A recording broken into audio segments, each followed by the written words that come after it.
మన దేశంలో పోలీసు వ్యవస్థ ఎంత బాగా పనిచేస్తుందో చూడండి.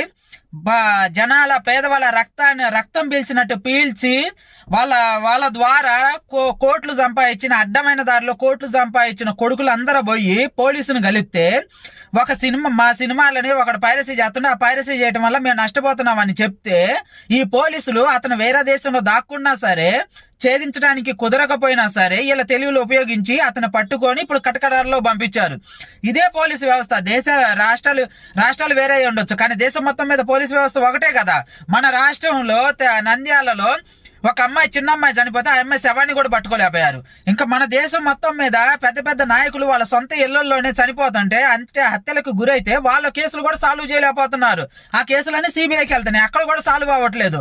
అంటే ఉన్నవాడు పోయి వీళ్ళ దగ్గర పోయి కూర్చుంటే వీళ్ళు వాళ్ళకి న్యాయం చేయగలుగుతారు, అదే పేదోళ్ళకి మాత్రం న్యాయం చేయలేరు. సూపర్ కదా మన పోలీసు వ్యవస్థ.